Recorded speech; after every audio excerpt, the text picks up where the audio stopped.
मंत्री नरोत्तम मिश्रा ने लगाया कांग्रेस पर गंभीर आरोप। दिग्विजय सिंह जैसे लोग सावरकर जी की बात करते हैं। हिंदू और हिंदुत्व पर सवाल उठाने वाले, भगवान राम और राम मंदिर पर सवाल उठाने वाले दिग्विजय सिंह जैसे लोग सावरकर का पाठ पढ़ा रहे हैं। कांग्रेस प्रदेश प्रभारी जेपी अग्रवाल के बयान पर दिल्ली वालों ने और प्रदेश प्रभारी ने कभी नहीं कहा कि कमलनाथ भावी सीएम होंगे, पर कमलनाथ के मन कभी स्वयं सीएम पद का मोह नहीं छूटा। लक्ष्मण सिंह भी कह चुके हैं कि सीएम हाईकमान तय करेगा, पर कमलनाथ मानने को तैयार नहीं है।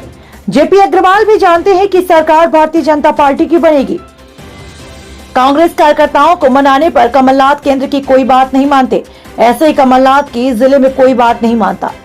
बाल कांग्रेस बनाने से लेकर हाथ जोड़ो अभियान का जो हुआ वही हाल होगा। कार्यकर्ताओं को मनाएंगे कैसे? कार्यकर्ता बचे ही नहीं, खेत खाली है। सत्ता जाते युद्धों को भी वीर सावरकर जी की याद आ गई। वहीं ठाकरे हैं जो राहुल गांधी के साथ सरकार बनाकर सत्ता के लोभ में सावरकर जी का अपमान करते थे। अब सत्ता जाते ही सावरकर की याद आने लगी। वैसे भी राहुल गांधी की तुलना सावरकर जी से नहीं कर सकते। सावरकर जी 14 साल जेल में रहे और राहुल गांधी शुरू से ही बेल पर रहे। आइए दिखाते हैं इस पूरी खबर को विस्तार से। भोपाल से सुधाकर मिश्रा की रिपोर्ट। इसलिए वो कल डिनर पार्टी में भी नहीं गए। सत्ता जाते ही उन्हें उद्धव जी की याद आ गई। उद्धव जी को सावरकर जी की याद आ गई। ये वही उद्धव ठाकरे हैं जब राहुल गांधी और कांग्रेस के समर्थन से सरकार में बैठे थे, तब भी राहुल गांधी और कांग्रेस सावरकर जी का अपमान करती थी। तब ये सत्ता की मलाई खाते रहे, सत्ता से चुपके रहे, और अब सत्ता जाते ही इनको सावरकर जी याद आ गए हैं। वैसे भी स्वाभाविक रूप से राहुल जी की तुलना वीर सावरकर से हो भी नहीं सकती है। सावरकर जी 14 साल जेल में रहे और ये प्रारंभ से ही वेल पे हैं। जेल और वेल में जो अंतर होता है वही इन दोनों में अंतर है। तो 2 अप्रैल को कांग्रेस विधायक कमलनाथ ने तमाम जिला प्रभारियों को कहा है कि उनके घर घर जाएं, उनको मनाएं, वापस लाएं। देखो, जैसे कमलनाथ जी केंद्र की कोई बात नहीं मानते ना, ऐसे कमलनाथ जी की जिले में कोई बात नहीं मानता। ये बाल कांग्रेस बनाने से लेके हाथ जोड़ो अभियान और इनकी जितनी यात्राएं थी वो सब फ्लॉप हो गई। अब कार्यकर्ताओं को मनाएंगे कहां से? अब बचे ही नहीं है, अब तो खेत खाली है।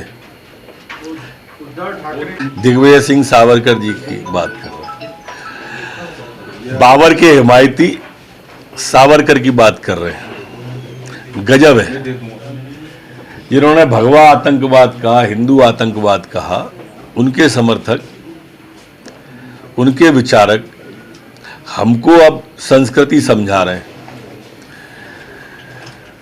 जो अप्रत्यक्ष रूप से और प्रत्यक्ष रूप से राम पर सवाल उठाते रहे, राम जन्मभूमि के शिलान्यास पर सवाल उठाते रहे, वो हमको अब संस्कृति समझा रहे हैं।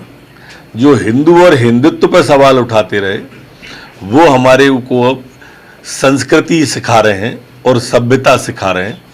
वो कांग्रेस जिसने साधुओं पर, संतों पर गोलियां चलवाई, वो हमको अब सनातन का पाठ पढ़ा रहे हैं, और सावरकर जी को सनातन का पाठ दिग्विजय सिंह जी जैसे व्यक्ति पढ़ा रहे हैं।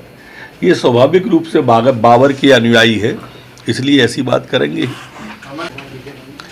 मैंने कहा ना मित्र, ये बैठक ही बुला सकते हैं, और पिछले 3 साल में बैठक के अलावा आप बता दो क्या किया है कमलनाथ जी ने। परिस्थिति शारीरिक भी ऐसी है, उम्र का तगादा भी ऐसा है कि स्वाभाविक रूप से बैठक ही बुलानी पड़ेगी। प्रदर्शन थोड़ी करेंगे वो, और प्रदर्शन में गए तो चल नहीं पाएंगे, कारण शारीरिक स्वास्थ्य है उनका। देखिए, उन्होंने कभी नहीं कहा, दिल्ली ने भी और प्रभारी ने भी, ये स्वयंभू जनरल और अटॉर्नी की तरह से इनने अपने होर्डिंग लगवा दिए भावी सीएम के, और इनसे सीएम वाला मोह छूट नहीं रहा है।